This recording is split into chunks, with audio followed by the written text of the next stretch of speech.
नमस्कार दोस्तों, कृष्णांक ज्योतिष यूट्यूब चैनल में मैं रिचर्ड आपका स्वागत करता हूं। दोस्तों, मानसिक परेशानी के बारे में यह वीडियो है। बहुत से लोग एंजाइटी से घिरे रहते हैं, लेकिन यह बात वो किसी से शेयर नहीं करते। उनको लगता है कि वो इतने बड़े और समझदार व्यक्तियों की श्रेणी में आते हैं और लोग क्या कहेंगे कि वो परेशानी से या मानसिक परेशानी से कैसे घिर गए।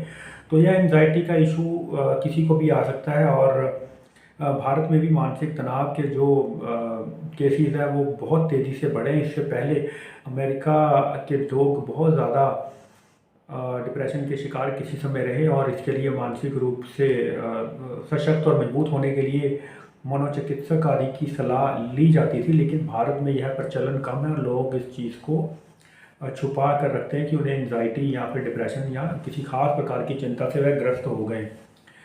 अलग अलग टाइप की एंजाइटी होती है। जानेंगे कि किस ग्रह के कारण यह एंजाइटी होती है और आप इससे कैसे बच सकते हैं, और यदि यह ग्रहों के योग के कारण है। और कई बार यह नकारात्मक ऊर्जा यानी कि हवा में जो चीज़ें होती हैं या अशरीरी आत्मा के द्वारा भी आपको एंजाइटी हो जाती है। ये इस बात का भी आपको पता होना चाहिए।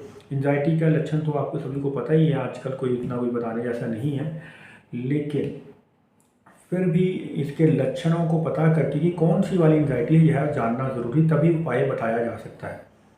यदि छठे, 8वें, 12वें में चंद्रमा के संग राहु की उपस्थिति हो और अष्टमेश यदि छठे भाव में राहु के संग बैठ जाए तो जीवन में एक ना एक बार एंजाइटी का सामना अवश्य करना पड़ता है। यदि लगन खुद कमज़ोर होकर छठे, 8वें, 12वें में मौजूद हो जाए, मान लीजिए आपका धनु लगन है और गुरु की यहाँ पर राहु के संग स्थिति छठे भाव में हो जाए, तो आपको जीवन में एक ना एक बार एंजाइटी या डिप्रेशन का शिकार अवश्य यहाँ पर इस योग के कारण आप हो सकते हैं। बाकी ग्रहों की स्थिति भी देखनी पड़ेगी, लेकिन ज़्यादातर चांसेस इस चीज़ के रहते हैं। आपका कुंभ लगन है और बुध की स्थिति छठे भाव में राहु के संग है, यानी अष्टमेश आपका और पंचमेश दोनों ही आपके प्रभावित हो गए राहु के संग, वो छठे स्थान में बैठे, तो एंजाइटी इशू है ये।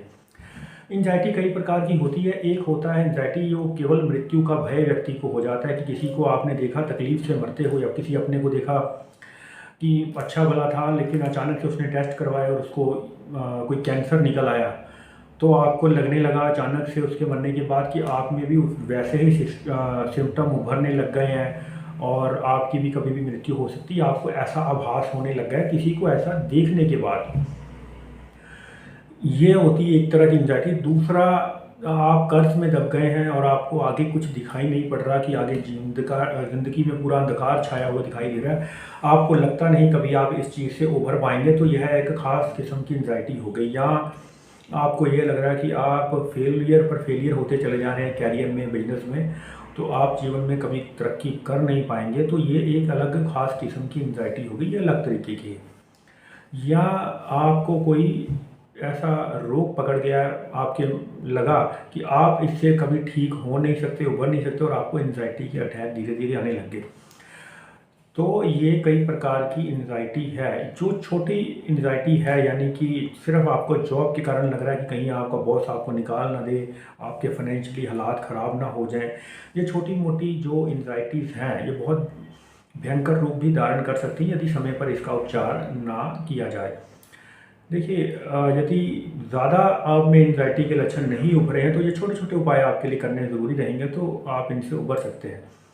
मंदिर में बैठकर आप यदि बजरंग बाण का पाठ करें मंगलवार के दिन, या फिर हनुमान बाहु का पाठ करें, तो एंजाइटी से उभरा जा सकता है। रात को सोने के समय जो आप कपड़े रोज़ पहन रहे हैं उसको बदल दें और कोई नए कपड़े पहनना शुरू कर दें, तो एंजाइटी के लक्षण आप में कम उभरेंगे, क्योंकि यह कई बार नकारात्मक ऊर्जा के कारण होता है जो आपको घेर लेती है।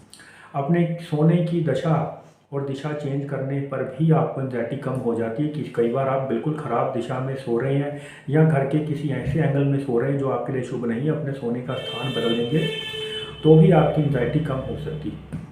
शनिवार और मंगलवार के दिन काली माता के दर्शन करने से भी आपकी एंजाइटी में फ़र्क पड़ेगा और आप में लक्षण जो एंजाइटी के उभर रहे हैं वो धीरे धीरे कम हो जाएंगे।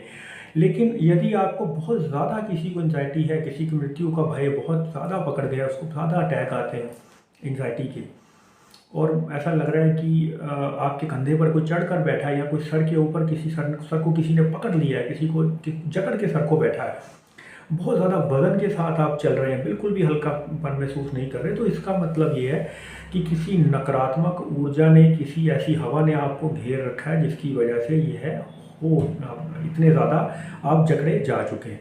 लेकिन बात यह है कि बिना कुंडली के उन लोगों को राय कोई नहीं दी जा सकती बिना कुंडली देखे। ये छोटी एंग्जाइटी जितने आपको उपाय बताएं ये सारे वैदिक उपाय हैं। शनिवार के दिन भैरव बाबा पर यदि आप उनके दूध का पैकेट चढ़ाने के लिए जाते हैं तो इससे भी आपको तनाव में तुरंत राहत मिलने के आसार हो जाते हैं। वह नेगेटिव एनर्जी को दूर करने में आपके लिए सहायक सिद्ध होते हैं। इसके अलावा यदि किसी को बहुत ज़्यादा एंजाइटी के लक्षण हैं तो उनको एक बार बर्थ चार्ट कुंडली अपनी अवश्य दिखानी चाहिए, तभी कोई उपाय बताया जा सकता है, तभी किसी निर्णय पर पहुंचा जा सकता है। चलिए दोस्तों, तब तक के लिए नमस्कार। आने वाले समय में जानेंगे और ज़्यादा एंजाइटी के बारे में भी, क्योंकि अभी बहुत कम लक्षणों के बारे में बात हमने की, और भी लक्षण जानेंगे और भी उपचार जानेंगे। तब तक के लिए नमस्कार दोस्तों, जय श्री कृष्ण।